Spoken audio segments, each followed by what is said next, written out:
Welcome to the SAMCEDA 2018 Awards of Excellence.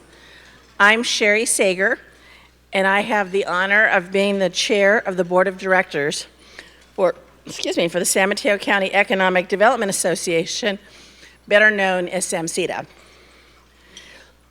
On behalf of the organization and our board, it is my pleasure to welcome you to our Innovators 2018 Awards of Excellence, honoring San Mateo County companies for their innovation and entrepreneurship. We have a distinguished group of award recipients, including Daniela Gasparini, who is this year's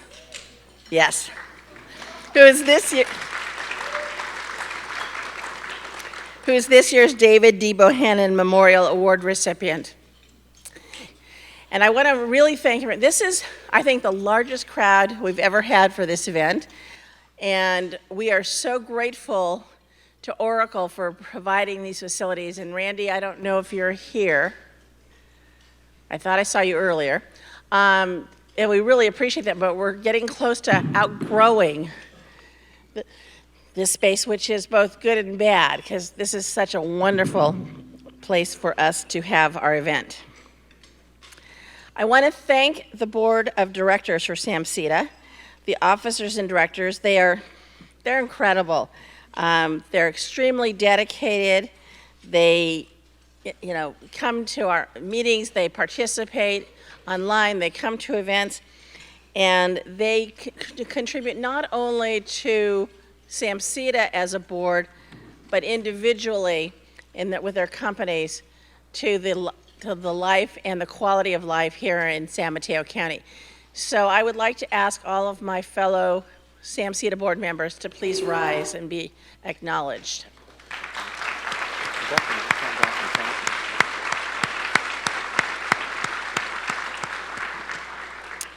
They are an incredible group of folks to work with. And it gives me a great deal of pleasure now to introduce the President and Chief Executive Officer of SAMCEDA, Roseanne Faust.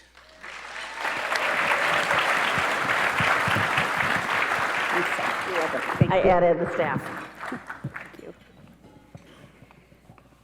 Thank you, Sherry, and thank you to the SAMCEDA Board of Directors, and actually thank you to everyone in this room. This is a great crowd. This is a fabulous event. I get so excited about this. I don't sleep that well the few nights before, so this is just a great opportunity to honor the Bohannon Award winner and the most innovative companies in San Mateo County. But before we get into that program, I'd like to thank our sponsors, because as any of you know who do events like this, we can't do what we do without these companies and these sponsors, and we are incredibly grateful. I mean, the amount of logos up on that screen, but I'm gonna call them out and I'm gonna go quickly.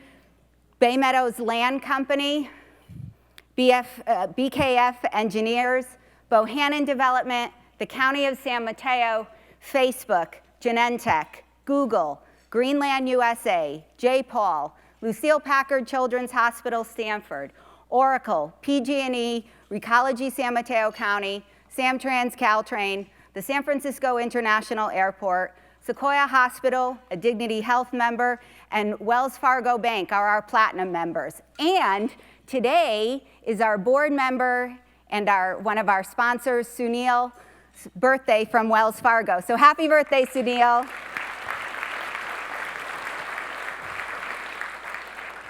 I'd sing happy birthday, but then I'm not sure he'd come back to a board meeting.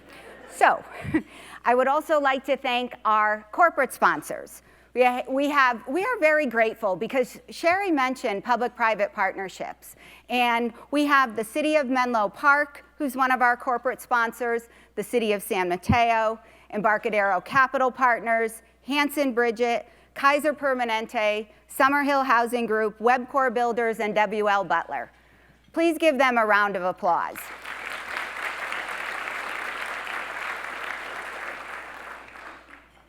Then we have our business sponsors. So again, let me thank our business sponsors: the California Apartment Association, the Tri-County Division, Carbon, Carl McClellan Law Firm, Colliers International, DES Architects and Engineers, San Mateo Credit Union, and United American Bank. Thank you so much for supporting our event.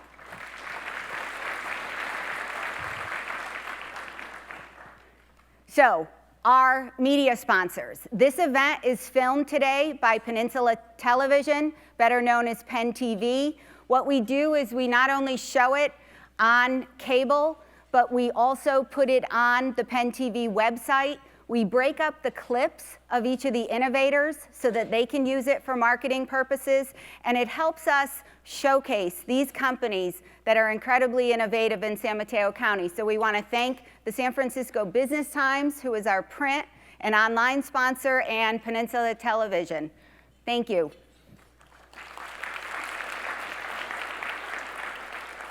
I hope all of you have your smartphones out, not actually to distract you, but actually to tweet and put up on Twitter and Facebook and LinkedIn. It's SAMCEDA Innovators. It's on the table that you can follow it.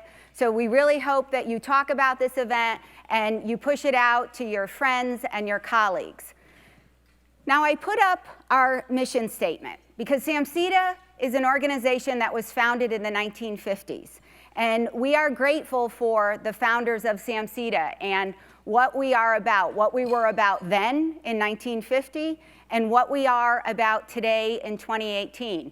And that's really being a champion for the business community and celebrating business and bringing our partners, and that's government, that is government as it relates to elected officials, it is our nonprofit partners and our educators, and it is bringing them together to talk about business, economy, and policy.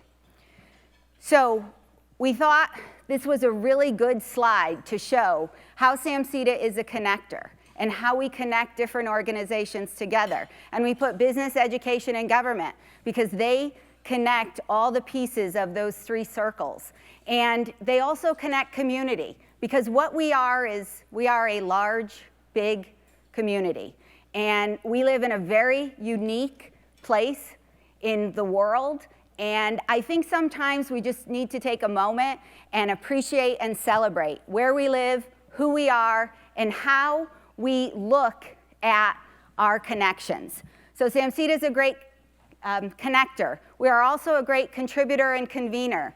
And these logos represent the activities and the organizations that SAMCEDA is involved with. And we are so proud to partner with the organizations that are listed there and be a part. This is San Mateo County's DNA up there, folks. So our innovators, we've been doing this for a number of years now. This slide shows you who they are, some of the logos. We couldn't fit them all because we've had 42 innovators over the last 8 years.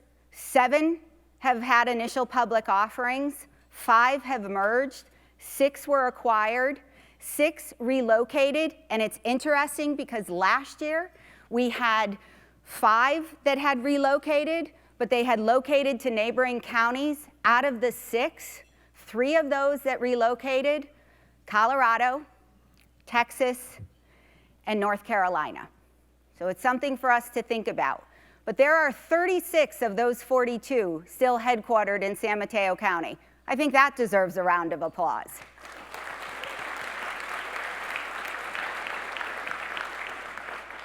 And those companies employ 17,000 individuals.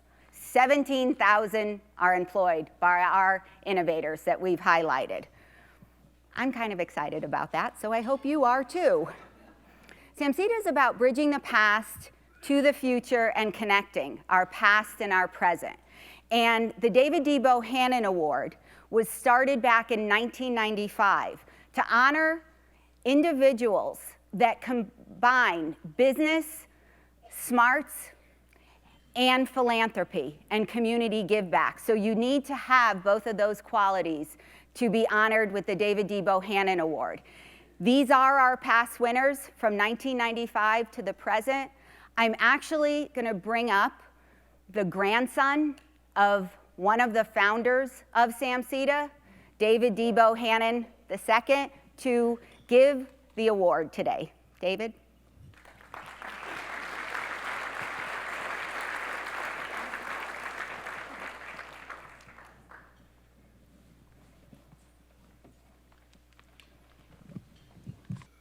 Yeah, first up, let me invite Daniela, Gasparini. I know your brother, to come up to the podium, please.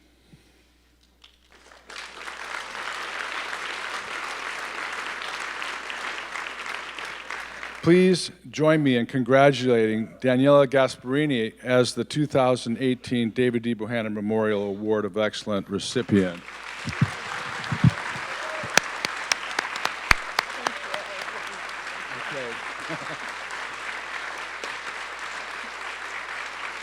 Wow, oh my God, thank you. Thank you. Okay, you sit down, because I know the reason why you stood is because you can sneak out easier. I've done that trick myself. Most of you in this room who know me are worried about two things. One, what I might say, and two, how long I might go. So take your bets now as to who might win. But David, thank you so much. Where did you just go? I think you're right there. Thank you so much. Roseanne, where are you? Roseanne Faust is really the person that should be up here receiving this award. She is the voice of San Mateo County and has tirelessly been an activist for, sometimes maybe not the popular voice, but she's the one that is really fighting on behalf of economic development and a strong economy and knowing what the infrastructure needs to be in this community to make all of us successful in order to give back to this community. So Roseanne Faust, I say thank you so much for calling me and telling me that I was the award recipient. I don't believe I should be. I think it should be you. And David Bohannon said my brother earlier, which I would agree wholeheartedly. Let me say one thing. There was a quote, and I don't know if any of you got to see it, but it was something that Roseanne had given to me, that David Dewey Bohannon had said, "I have faith that every individual wants to improve his life and believe that all people have the opportunity of achieving success in America." Little did David Dewey Bohannon know, but that was really my father and mother's same sentiment in coming to this country in 1948. They instilled in my brother and my sister and I that our first and foremost responsibility was to get a job, work as hard as we could, physically, emotionally, spiritually, to never waver from family, and to give back. Because if we were to be successful, we had to make sure that everyone was successful. So while our families had very different backgrounds, one being a strong family developer, my family picking up trash, regardless of your socioeconomic paths, the commitment to this community, to this country, to ourselves, and to our nonprofits, I think is shared by all. And I know that my dad right now is smiling down ear to ear, knowing that the Gasparini name was actually mentioned in the same sentence as the Bohannon family name.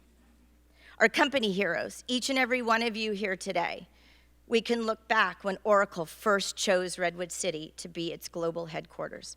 Electronic Arts, Genentech. You are still vibrant today, and you have brought so many others to follow in your footsteps. Not only have you brought industry and commerce and jobs, but you've cared about your community, your employees. Every day you give back, and you build schools, and you support education. In Guardant Health today, I appreciate the fact that you are in the lung cancer space, because a lot are not. So I want to thank folks like who've just now joined us, Facebook and Google, Stanford University and medical centers. I want to thank healthcare institutions like Sequoia Hospital and Kaiser and Lucille Packard, world-renowned healthcare systems right here in San Mateo County. I'm going to diverse 1 second and just give two public service announcements. I got involved with the Peninsula College Fund about two and a half years ago, not realizing that I was actually a first-generation child to go to college and to graduate college. It never sort of crossed my mind that I was. But after meeting a a dozen or two of students from the Peninsula College Fund who are first generation to even actually think about college, get into college, and actually graduate college. I knew that this was something that I wanted to ensure that all kids in our community had access to. I won't bore you with the statistics, but the actual rate in which first-generation students actually get access to college and graduate is dismal, and we have to change that. So I thank the Sobrato Foundation, I thank Facebook, and I thank J. Paul Company for wanting to get involved in this issue, because of you, we have 75 new kids starting freshman year this year.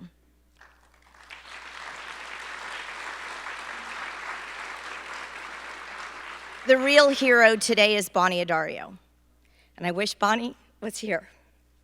Her husband, Tony, is. 13 years ago, Bonnie was diagnosed with lung cancer. Her family and she were told to get her affairs in order. She had about 3 months to live. I'm happy to say that 13 years later, in a global foundation, Bonnie and Tony and their staff are working tirelessly to ensure that lung cancer gets his fair share. I'm not supposed to do this, but I'm going to tell you anyway. Lung cancer is still the #1 cancer killer. Lung cancer will take more lives than breast, prostate, and colon combined. Over 150 deaths will occur this year in the United States alone. That's the equivalent of 1/747 going down every day. I also want to dispel the myth that lung cancer is only a smoker's disease. 80% of newly diagnosed individuals either never smoked or quit decades ago. More individuals will die of breast cancer that were smokers than lung cancer. The 5-year survival rate for lung cancer is 16%. Breast, nearly 90%. And yet, for every dollar we raise in lung cancer, 16 is raised in breast. Don't mean to disparage the various cancers, but I just want you to see the underfunded mandate that we have for a disease that claims so many lives and for one that is fraught with stigma. In closing, I want to take a page out of Mr. Bohannon's playbook. I can't do it alone, nor anyone could do it alone. Please help me thank my family here today, my nieces Christina and Nina and Alan's son and our daughter-in-law and grandson Drew, for all of your contribution to your communities, to your family, Kevin for always starting new companies and being that innovator in our family, and supporting your families tirelessly. Lastly, to my husband, Alan Beals, who has impacted his community and my life in the greatest way. He has endured his fair share of rubber chicken dinners and supports every cause or organization I come home and say, I just joined. His history in the community actually outweighs mine. He is a lot older too. He has been totally fine, I always say, with peanut butter and jelly sandwiches while I might be at a meeting. He has afforded me and inspired me to start my own company, which is what drives me today, and that is to support nonprofits in their ambition to grow and to be better and to be bigger and to be faster. Thanks for choosing San Mateo County. Congratulations to the innovators who are here today, and of course, thanks to you for choosing San Mateo County as your home.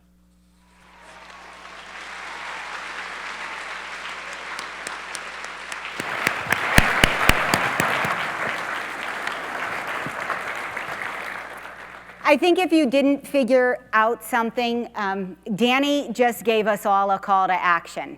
And to me, that's what a part of today is. It's to encourage everyone to go out and to do what you need to do to make San Mateo County the place for future generations, as our past generations have done. So thank you, Danny. Thank you for all your kind words, and congratulations.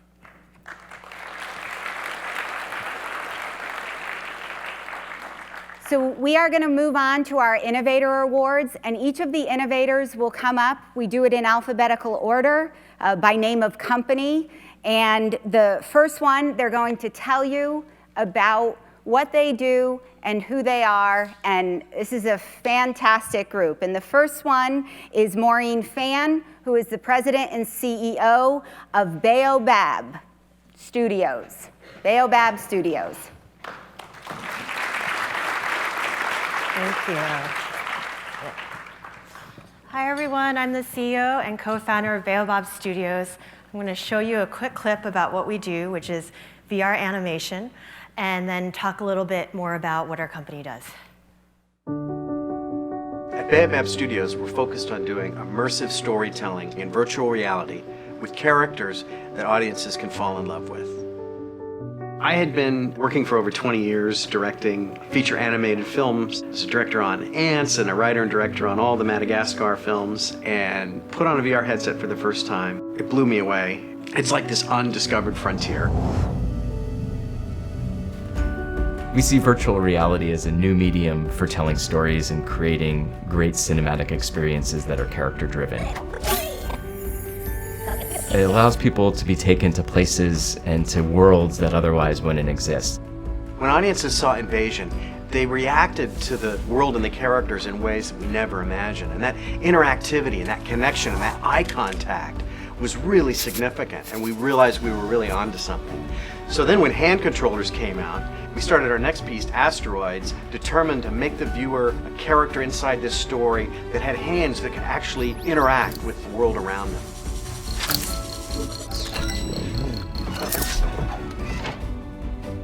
Our next piece started off as a Native American folktale that was spread through word, and we are turning it next into a VR animation to take the story to the next level. Another way we look at what we're doing at Baobab Studios is to take advantage of what we already know about the empathy of filmmaking and cinema and the interactivity of games and the motivation to act that we have in real life when things really matter and we really care. And so when we have all those pieces of the puzzle working together, then we have an experience that's unlike an experience you could have in any other medium.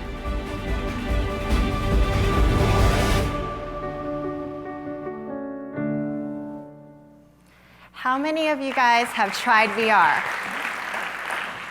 Okay, all of you who haven't need to try it immediately for the sake of our company, but also for the entire industry in Silicon Valley. Okay, another question. How many of you consider yourselves athletes? Okay. How about singer-songwriters or musicians or rock stars?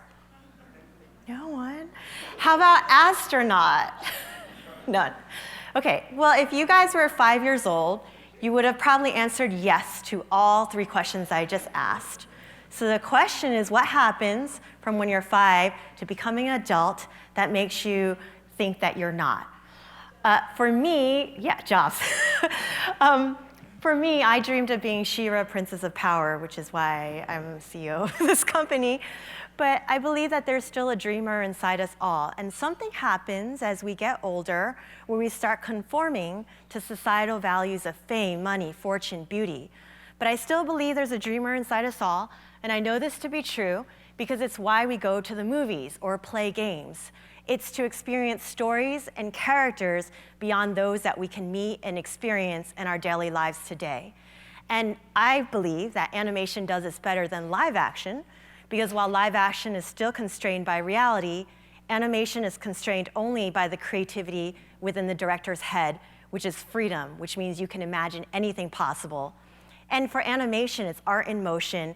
It makes you believe that this world that's completely imagined is so real that you think you could reach out and touch it. And what I just said, which is takes you to a completely different world, one that you could have never imagined, and make it feel so real that you think you could reach out and touch it, is also the definition of virtual reality, which is why we think animation and VR were made for each other. And the mission of our company is ultimately to bring out that sense of wonder that you had when you were a 5-year-old, to inspire you to dream again, and to make you realize that you have so much more potential within yourself than you realize. And if we would just dare to let ourselves dream, that we would actually go for it and fulfill more of our potential. And so that is ultimately the mission of our company. So I co-founded this company with Eric Darnell. He's the writer and director of all four Madagascar films. I'm guessing you guys have hopefully heard of that film. And he netted $2.5 billion in the box office, which I like to say because that's how I sell the company. But he also directed Ants, so PDI DreamWorks' first ever full-length animated film. So he's the chief creative officer. And my third co-founder, Larry Cutler, actually graduated from Stanford about a decade before me. He went to Pixar early days in Toy Story 2, as well as Monsters, Inc., and then went on to become DreamWorks' global head of character technology across all their films, and is also a judge for the Technical Achievement Awards. And we felt it was really important to have three co-founders, me on the business side, Eric on the creative side, and Larry on the technical side, because we believe in diversity. And I don't mean just diversity in terms of gender and race, but also in disciplines. Oftentimes CEOs will naturally bias towards their own function, and it's important once you have diverse points of views to make sure no individual discipline overpowers another. Therefore, we have more balanced decision making. And just quick background, while my other two co-founders come more from film, I was at Pixar on Toy Story 3, but most recently I was vice president of games at Zynga, where I was there for 6 years, right when they started, and looked over the Farmville franchise for 6 years, so a very long time. Crazy ups and downs, but taught me a lot about starting companies.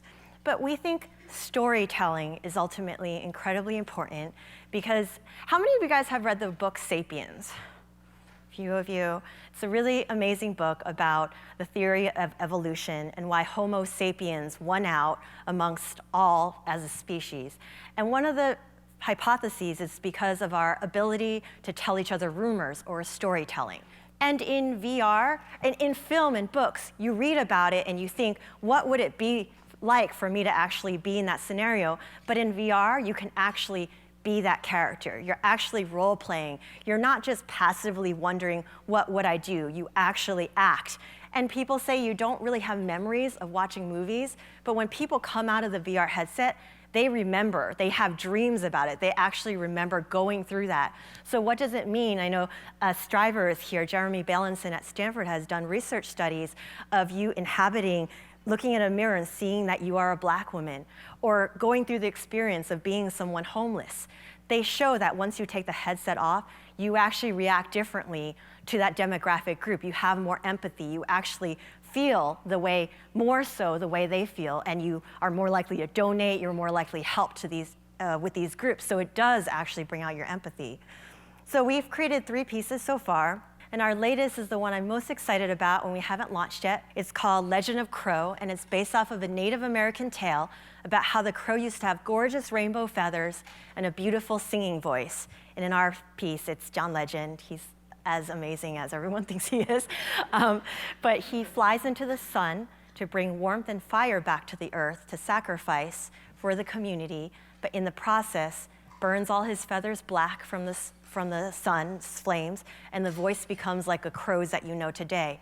So he's sad because he thinks he's lost everything that made him beautiful, but when the sunlight hits his feathers, he realizes that it's iridescent, and the colors of the rainbow are still there, and realizes that beauty is within.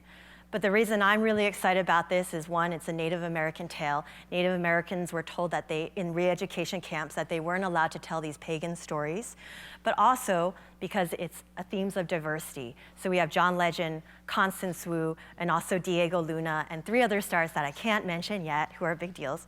But as you see, it's a very diverse cast. And I'm excited about getting minorities and women not only in front of the camera, but behind the camera as well. So we're really excited about that entire cast. Now, before I leave, this is the last thing I'm gonna say. Imagine you see a little girl crying on a park bench, and she's too young to be by herself. If you watch her crying in a film, you feel really bad for her, but you're not gonna get out of your theater seat to go help her. In a game, you go talk to her because you wanna get to be a hero, to get information, to fulfill a quest, to get to the next level, to win. And in real life, you talk to her because you genuinely care about her and you want to help her.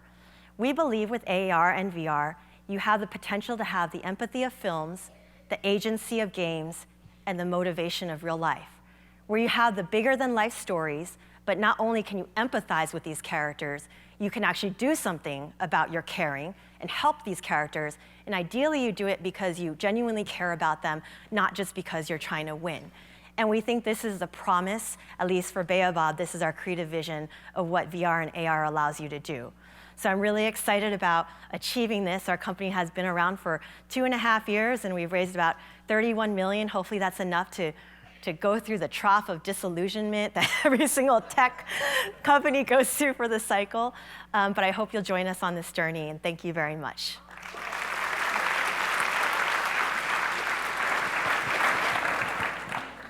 Let's give another round of applause to Maureen Fan, the president and CEO. So how many after that talk are going to go out and try AR and VR? I think I'm going to. I like the princess idea, just saying.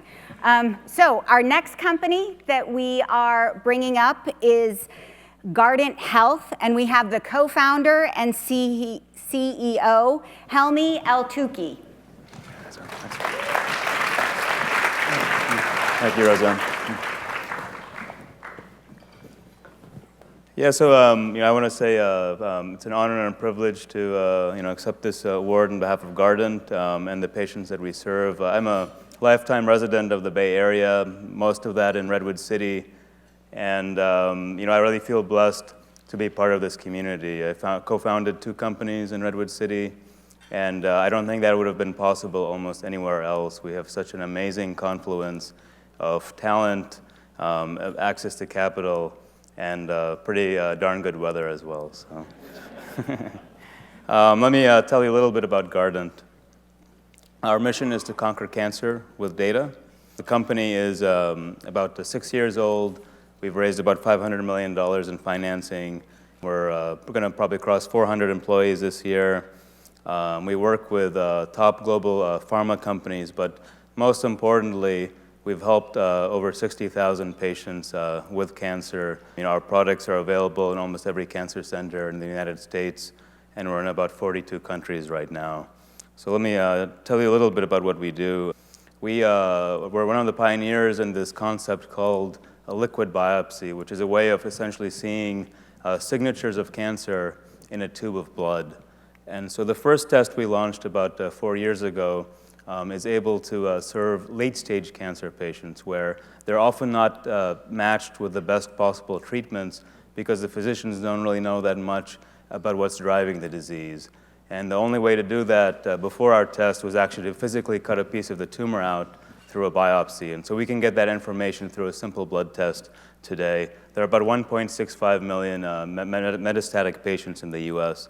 As we make our technology more sensitive, we'll be able to help almost 10 times as many individuals, cancer survivors, those who had cancer but now are worried about recurrence. And every single one of those patients is worried that they're going to wake up one day and their cancer is going to be back. And so we're very close. We have a large research program developing a product there, and we're very close to launching something for that population.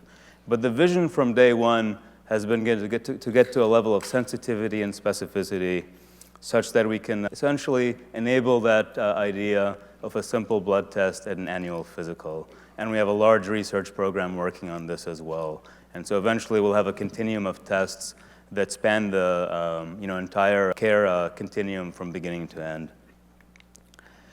So before we launched our first test, Guardant 360, I'll take the example of lung cancer that Daniela so eloquently talked about. It used to take about 4 weeks, cost about $15,000 for a tissue biopsy, with a 19% complication rate and a 1% mortality rate. So not easy to get that information that's so critical for treatment for lung cancer patients. With our test, now it's a simple blood draw, under 7-day turnaround time, and probably about a third of the cost of the biopsy-based approach.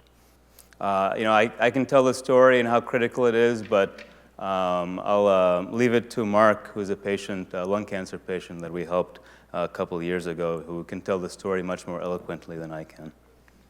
I just have a sense of freedom, flying through the woods, up and down hills. It's a big kick for me. My name is Mark. I'm a professional photographer in Atlanta, Georgia. I've got 3 daughters, very happily married. I'm an avid cyclist, and I've got stage 4 lung cancer. My scan indicated a 5.1 centimeter in length tumor and metastasis throughout my chest cavity and a cancerous lymph node on my liver.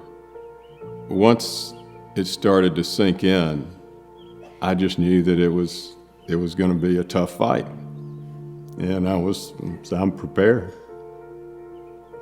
Genetic mutations are what treating lung cancer is all about with successful outcomes. I was told that there was nothing there that's targetable. That was probably the biggest blow. Blood biopsies, or liquid biopsies as they call them, are kind of on the horizon. I said, I'll be happy to give up 2 vials of blood if we might be able to find something. And sure enough, we got the good news that the Guardant 360 test had revealed an EGFR mutation. I about dropped the telephone. I'm enjoying dramatic results. With this cutting-edge testing, we can cut out a lot of the guesswork and match mutations to known effective therapy. I had a lot of things in my life to look forward to, one being my daughter's wedding, and I'll have a high school graduation coming up for my youngest daughter. I've got all the tools that I need to fight this, and I am grateful every day.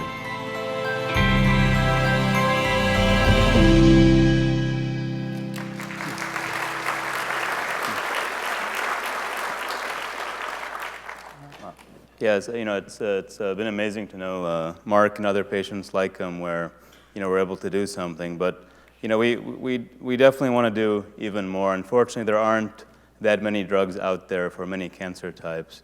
The good news is there are many trials out there. There's 3,000 immuno-oncology trials, but they can't find enough patients fast enough. And the information is very complex that's coming out of this to be able to accurately target cancers based on molecular information. And so in order to address this need, last year we launched a liquid biopsy that's 10 times bigger that essentially covers every known pathway in cancer. And the good news is almost every top pharma company is on board now. We have Pfizer, AstraZeneca, Bristol, and many others who are using this technology to really speed up clinical development. And so we're very excited by what the future holds in terms of better drugs and better interventions for later stage patients. But that being said, I think the ultimate goal is to catch cancer earlier when it's more easily cured.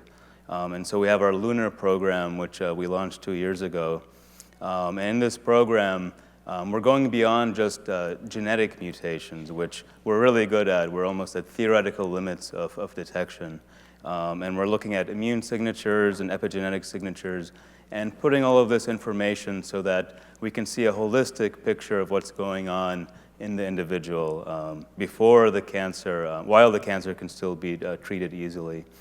And how are we doing this? The reason I think our company is unique is, and our mission statement is conquer cancer with data, is the more information we are able to get from cancer patients that we help, the more they help us develop better technology. And so we get genomic data from our testing. We have banked samples we do further testing on to turbocharge that rate of improvement.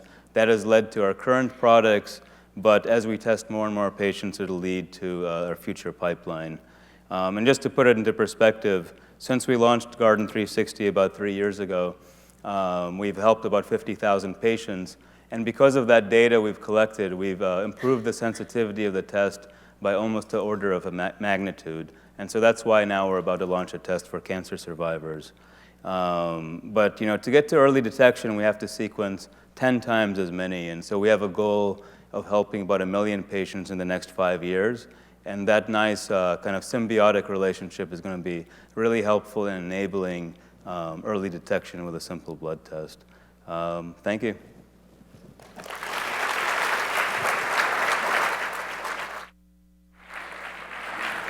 Thank you to Helmy El-Touki, the co-founder and CEO of Guardant Health. Thank you. The good news is there are many trials out there. There's 3,000 immuno-oncology trials, but they can't find enough patients fast enough, and the information is very complex that's coming out of this to be able to accurately target cancers based on molecular information. And so in order to address this need, last year we launched a liquid biopsy that's 10 times bigger that essentially covers every known pathway in cancer. And the good news is almost every top pharma company is on board now. We have Pfizer, AstraZeneca, Bristol, and many others who are using this technology to really speed up clinical development. And so we're very excited by what the future holds in terms of better drugs and better interventions for later stage patients. But that being said, I think the ultimate goal is to catch cancer earlier when it's more easily cured. And so we have our LUNAR program, which we launched 2 years ago. And in this program, we're going beyond just genetic mutations, which we're really good at. We're almost at theoretical limits of detection. And we're looking at immune signatures and epigenetic signatures and putting all of this information so that we can see a holistic picture of what's going on in the individual before the cancer, while the cancer can still be treated easily. And how are we doing this? The reason I think our company is unique is, and our mission statement is conquer cancer with data, is the more information we are able to get from cancer patients that we help, the more they help us develop better technology. And so we get genomic data from our testing. We have banked samples we do further testing on to turbocharge that rate of improvement. That has led to our current products, but as we test more and more patients, it'll lead to our future pipeline. And just to put it into perspective, since we launched Guardant 360 about 3 years ago, we've helped about 50,000 patients. And because of that data we've collected, we've improved the sensitivity of the test by almost an order of magnitude. And so that's why now we're about to launch a test for cancer survivors. But to get to early detection, we have to sequence 10 times as many. And so we have a goal of helping about 1 million patients in the next 5 years. And that nice kind of symbiotic relationship is going to be really helpful in enabling early detection with a simple blood test. Thank you.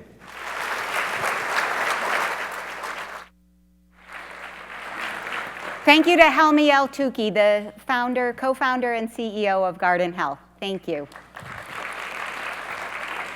So now I'd like to bring to the stage Myra Pasick, the General Counsel of Impossible Foods. How many of you have had an Impossible Foods burger? Wow. And for the rest of you, I think we need to go out and have one. Hi, I'm really happy to be here and super proud to be here. I'm going to let the video do the talking first, and then I'll try to keep my remarks reasonably short.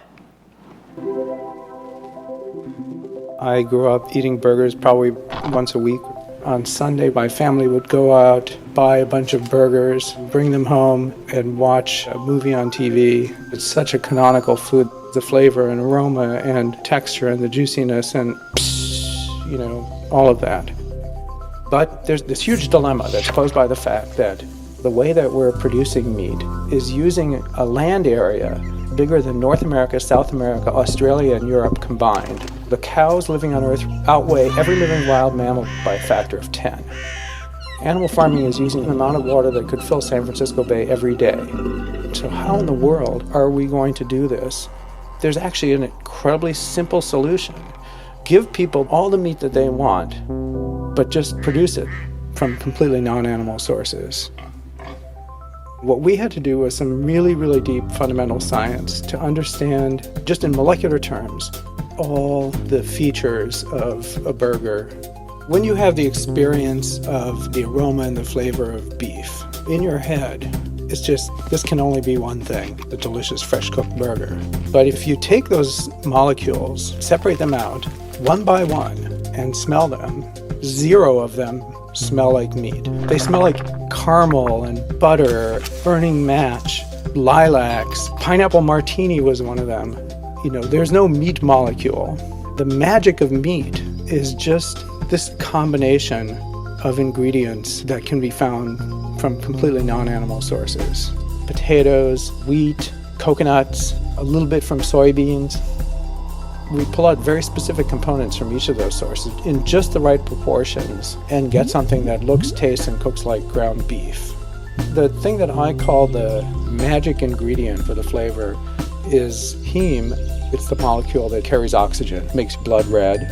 Yeast, actually, what's been used for many hundreds of years to make certain Belgian beers, makes heme very well. You get this potent aroma of beef. What we're producing is meat, the delicious flavor and the nutrition, and we've just figured out a way to produce it that doesn't have all the environmental destructive impact. I mean, I'm envisioning people having the same great experience with family and friends.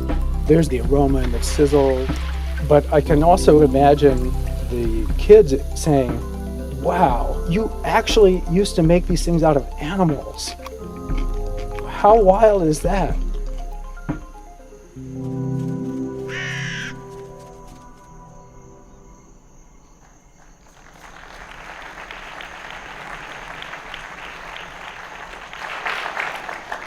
Let me say first that my founder and CEO, Pat Brown, is a genius. He ran a lab at Stanford. He's a biochemist. He studied cancer. And he took a sabbatical about 6 years ago and thought to himself, what can I do with my skill set to solve the biggest problem that I can think of? And he very quickly came to the conclusion that the biggest impact he could make with his skill set in the world was to replace the animal farming system completely, which is incredibly destructive.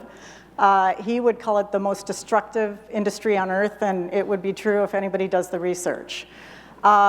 He decided that with his skill set, he could find a way to make a technology that would make meat directly from plants rather than having to use an animal as the method of production in between the plants and the meat. I mean, a cow eats grass, it turns that grass into its body, and we kill its body and we eat that food.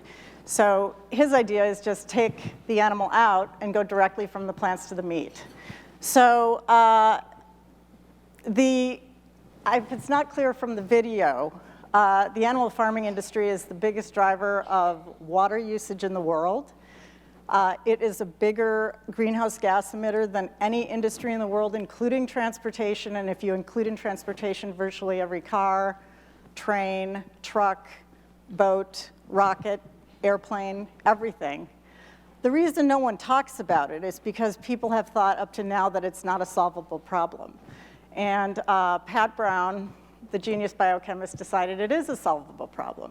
So he founded Impossible Foods in Seaport Center in Redwood City, and was able to attract an amazing team of scientists. But I'm getting ahead of myself. Let's just talk about the burger. We decided to make a burger first because, well, for a simple reason. It's an iconic American food. Everybody loves a burger. And the ground beef market in the US alone is a $30 billion market. About 10 billion pounds of ground beef are sold every year in the US, and about half of that is sold in restaurants. So we decided to go after the ground beef market, and we only sell our product in restaurants, and at this point we're in about 900 restaurants all over the country. So that happened pretty quickly, and I've kind of been there for the whole ride. So it's been really exciting to go from a research company all the way to serving burgers in restaurants that all of you can go to, like Gott's Roadside in Palo Alto. The counter carries our burger. There's a small restaurant called Vino and Teca in Palo Alto you can get it at. You can get it at Jardiniere in the city. You can get it at Umami Burger, Fat Burger, Wall Burgers on the East Coast. So it's pretty exciting that we've ramped up to this point already. And so going back to our roots in Redwood City, when I joined the company, there were about 30 employees. We employ now over 300. Pat was able to attract some of the most amazing scientists to his team. And what that team does is basically it started out reverse engineering meat. They took meat, they broke it down to the molecular level. Like Pat talked about on the video, if you go down to each molecule of meat, you can kind of figure out what it is and what it does and what function it performs in meat. And then the scientists can take plants and try to find molecules that will do exactly the same thing as the molecules do in meat. And our science teams have cool names like Protein Disco, which stands for Protein Discovery. That group looks at plant proteins and purifies them into their pure form and sees what kind of tricks they'll do when they're in their pure form. Every plant has a gamish of different proteins, but it turns out if you separate them into their own little groups, that they'll do really neat things that they won't do when they're all diluted and mixed up. So for instance, you might find a plant protein that will give you a stretchy material like pizza cheese and things like that. So the scientists got busy in the lab with the food, and the kitchen got busy trying to make these things into animal products. So anyway, the company has probably about, I'm the lawyer, so I've been pretty deeply involved in the patent portfolio. We have about 200 patents pending worldwide. The one key discovery that Pat talked about on the video was the heme molecule. The scientists found that heme is the magic molecule that makes meat taste like meat. I'll try to explain it really simply. So in your blood, you've got hemoglobin. In your muscles, you've got myoglobin. Myoglobin is what's in meat. It's a heme cofactor, which is a molecule, and it's surrounded by a protein. So if it's myoglobin, it's a different protein. If it's hemoglobin in your blood, it's a different protein, and we get our heme protein from plants. So the only difference is the protein surrounding this very same heme cofactor. The heme cofactor is atom for atom identical in meat, in your blood, or in leg hemoglobin, which is where we get our heme protein. So what happens when you heat up meat is the protein denatures and opens up, and that heme cofactor floats out, and say that you've got a burger on the grill. Floats out and starts catalyzing flavors with all the amino acids, simple sugars, vitamins, and minerals that occur in the muscle tissue of meat.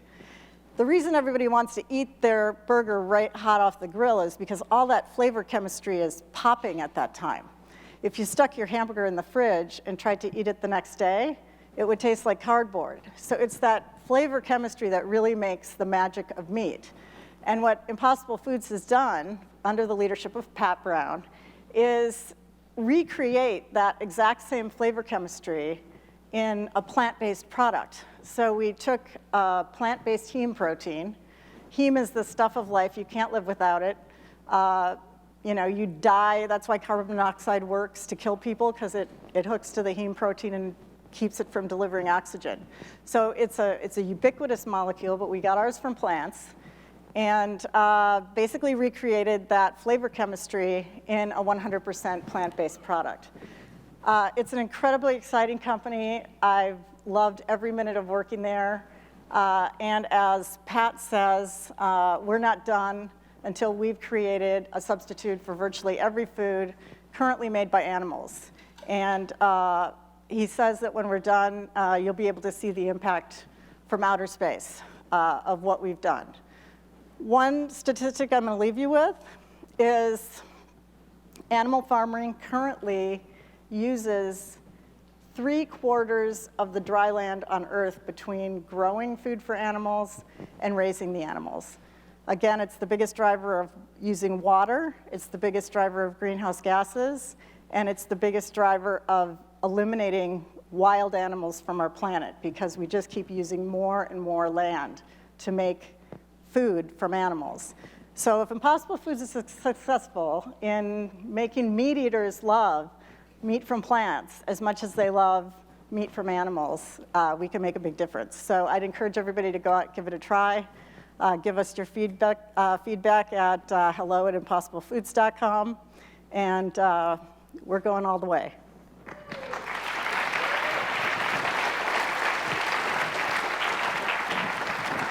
Thank you, Myra Pasick, the General Counsel of Impossible Foods. I want to let folks know that the CEO of STRIVR, they're actually at South by Southwest, which happens to be taking place today, and he's doing a presentation down in Texas. So I am going to bring up the founder and CEO, Eldar Sadikoff of Jetlore.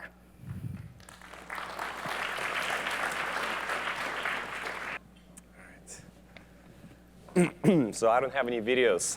I've listened to all these presentations, and everyone had a video, and I thought, wow, this is going to be tough to wow this crowd. But I have some visuals, I have some slides, and hopefully I can communicate the basic idea behind Jetlore quite easily. So AI is a very hot topic nowadays. I think you hear this word probably way too many times. It's almost, it almost became, lipstick on a pig. It's just everyone talks about it. I think one of the exciting things about AI is that it needs to be applied in a very concrete, vertical-oriented way. And hopefully today you'll see one of the examples of how this could be applied. So first, a little bit behind Jetlore, a little history on us. We're a technical company, so I think a big theme about many companies that came out so far has been that it's technology companies. It's technical companies, and we're pretty much in the same vein. The company was started by 3 PhDs, including myself, and we now have half of our management team have pursued or have finished their doctorate degrees. And we've also been lucky to come out of Stanford, incubated at Stanford. Also, the founders came out of Stanford, and we got recognized, because of our innovation, our growth. So, I'm very excited to be privileged to be recognized by San Francisco Business Times and Gartner. One of the biggest hurdles with existing systems is that they support one-to-many relationships. They support this kind of this segment-based style where we try to approximate a human with a group of other humans that look like me versus treating me as a standalone individual with unique attributes about me, with unique things about me, like, I like gray color when I buy suits, or, I like specific brands, and, I'm size medium, and I like trim fit, that type of stuff. And what's, the basic idea behind Jetlore is really about treating individual consumer as a consumer. So this is me, and what is the set of attributes that uniquely defines me? Why am I buying this item? Why is this important? What's driving my purchases? And not trying to approximate me with just high-level segment and saying, hey, you look like 30-something-year-olds that live in San Mateo. That's not enough. I want to be treated as a standalone individual with my unique preferences and attributes. So at a high level, this is the basic idea behind Jetlore. You have a consumer like Mary. She shops online. Pick any of your favorite retailers, Neiman Marcus, Nordstrom, somebody like that. And she comes on site. She goes to the stores on a regular basis, and what we want to know is, behind all this data, behind everything that she's doing, what defines her uniquely? Is this, is she petite size? Does she like V-neck and 3/4 sleeve? Does she like cashmere as her favorite material? And what is the set of brands that she feels very loyal to? Those are the examples of things that we want to predict about that consumer and uniquely calculate the exact probability of this consumer having that preference, this consumer likely to buy cashmere versus cotton versus something else. So the basic idea is that every piece of content that's out there, meaning in the product catalog that a retailer or commerce business has a very unique set of attributes about it. Specifically, that dress that you have in the left top corner, it has obviously the brand, it has crew neck, it has cap sleeves. Those are very unique stylistic preferences. The same thing with that pair of shoes. It's no heel, flat shoes, very formal, leather-made, Calvin Klein brand. And then same applies for the bottom 2 items. Let's say Mary, as a consumer, goes and buys that dress. Naturally, we can say that the attributes of that dress probably describe this consumer, meaning that what this means is that if the woman bought that dress, that means that cap sleeves and foxstrap skirt and crew neck is something that she cares about. And so that's, expected, right? If the woman bought it, there's probably a reason why she bought it. But the question is, which ones are more important? What are the specific things that made her buy it? We can calculate a priori, looking at many, many, many different consumers and looking at their repeated behavior. We can look a priori and say, hey, actually cap sleeves tends to be way more important as an attribute to women than Calvin Klein. She may not be as loyal to the brand, but she actually cares a lot about that specific style of sleeves. And we can associate the probability with that. And that's what Jetlore is all about. We want to be that prediction company. We want to be that prediction platform that will predict what each consumer is all about, what they're looking for, so that then when we go to our favorite stores, our in-store associate will greet you and will say, hey, I know that you tend to prefer petite size or you tend to prefer plus size, and I know that you like this set of brands, and I know you like blue when it comes to shirts. I have some inventory for you. Or, you call a call center and you say, where is my order? And they tell you, listen, and they know who you are and they know what you're likely to buy. And the same thing with on-site, online experience. Every time you're going to go to a site, the site needs to sort all the content for you so that the items that you'll see will fit you, will match your style, will match your size, will match your color preferences. That's the vision we have, and we want this not just for retail, but we want this for any consumer company, whether it's travel, and you're thinking of amenities, what amenities you actually like in hotels, flights, hotels, retail, and media businesses, meaning that you go and read content online.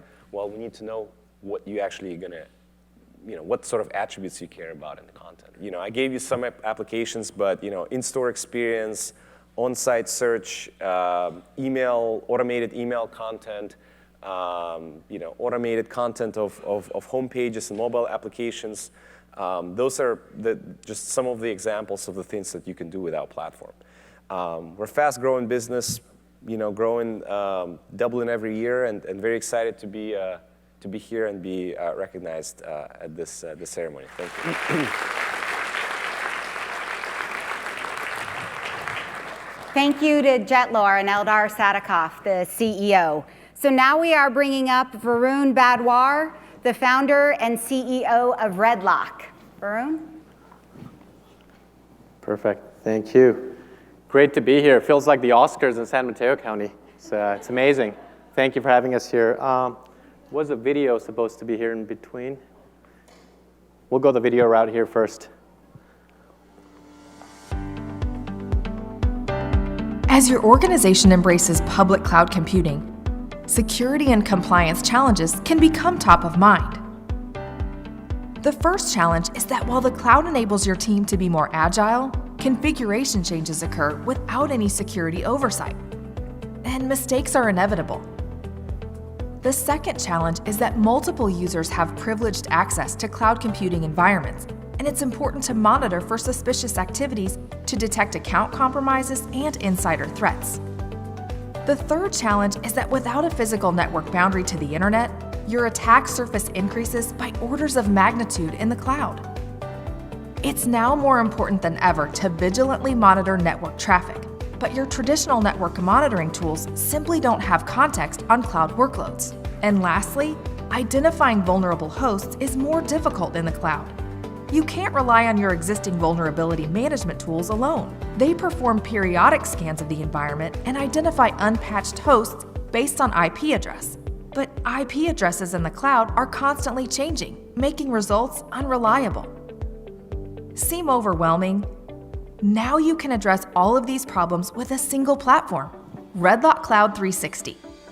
RedLock uses AI to correlate traditionally disparate data sets, including resource configurations, user activities, network traffic, host vulnerabilities, and threat intelligence to create context. This means that you can not only see what might go wrong in your environment, but also what is going wrong. Best of all, RedLock Cloud 360 doesn't require agents or proxies and only takes minutes to deploy. With the RedLock Cloud 360 platform, you can comprehensively secure your AWS, Azure, and Google Cloud environments. It helps you solve 3 key problems. Compliance assurance. With out-of-the-box policies that map cloud resource configurations to popular compliance frameworks, you can monitor, auto-remediate, and report on compliance risks across your entire environment. Security governance, helping you see what is being deployed, how it's being deployed, and by who.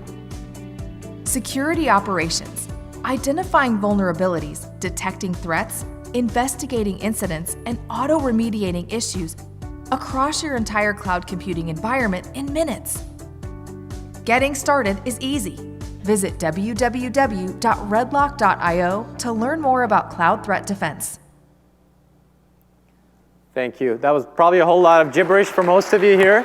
How many of you here wake up thinking about cybersecurity every morning? And how many of you got breached with Equifax? How many of your social security numbers are out on the internet now? Probably everybody's, even if you don't know it, just saying. So, I feel like security is one of those thankless jobs. I think, we're really glad to be sort of recognized here today. It's one of those things we don't care about in our lives. We don't want to hear about it until you hear in the news that all voter records were breached or Equifax took away everybody's social security numbers and this information's out there. So, we've been in business for about 3 years. Based in Menlo Park, from the 2 of us who started on Bohannon Drive to now being on the other side, also in a Bohannon property. So we should probably be exchanging numbers. Would love to figure out how to stay in Menlo Park long term. But look, just the only things I'll say here, and just keep this brief, I know we're running over time on this event, is security is something that we really, really believe should be top of mind for each and every one of us. I think the only way we can influence our governments, our elections, our devices, our data, is if we're all mindful about everything we're doing on a day-to-day basis.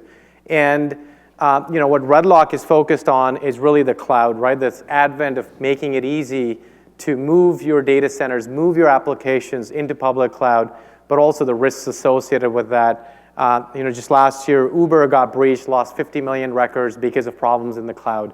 99% of all voter records were breached because of a problem in the cloud. So, we're obviously focused on the businesses that are transforming and that you're trusting with your data in public cloud.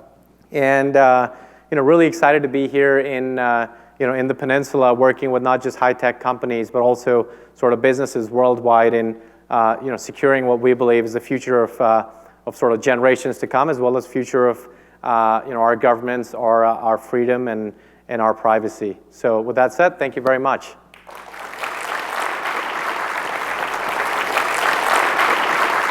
Thank you, Varun, and thank you, RedLock. Thank you for being in San Mateo County. I'd like to bring up our last innovator, Christy Stromberg, Chief Marketing Officer for Shopkick.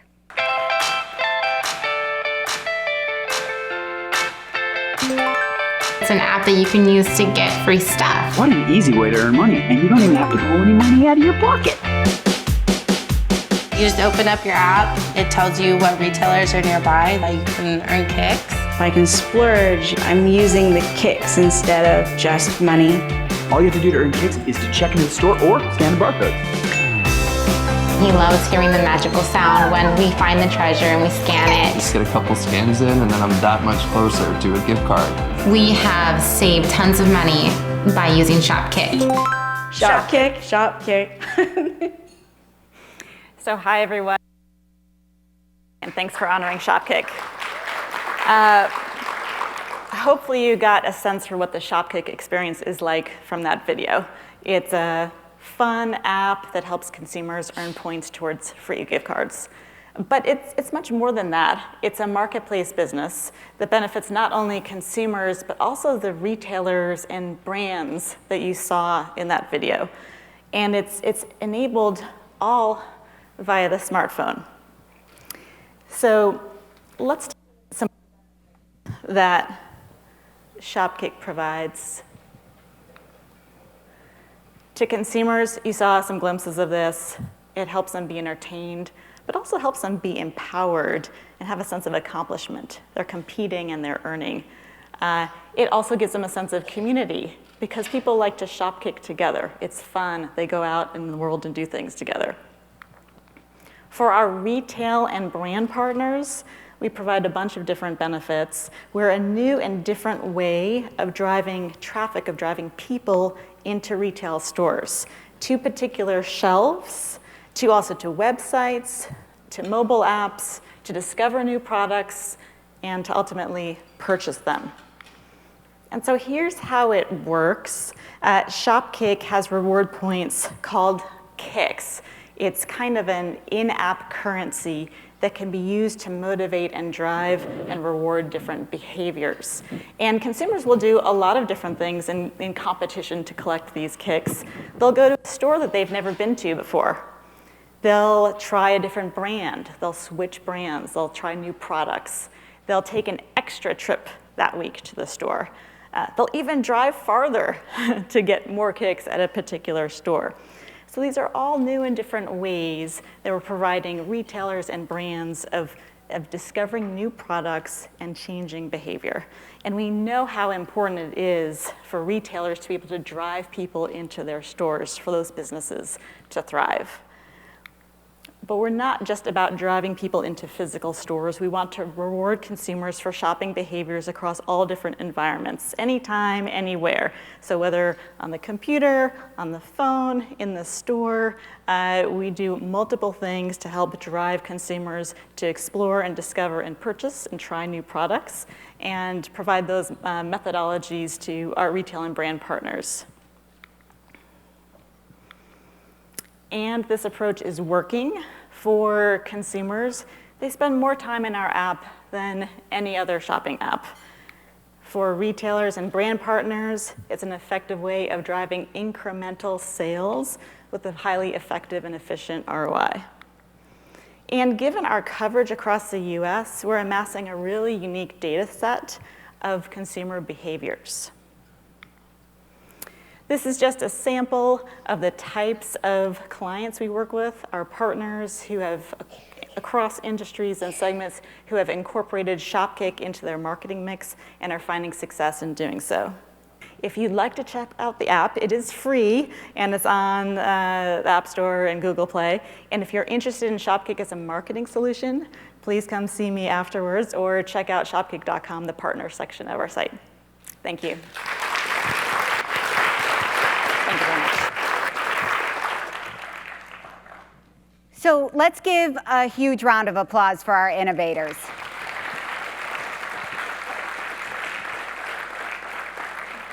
I'm sitting back there and I'm thinking about all these companies in San Mateo County and saying, wow, this is our future. Very exciting.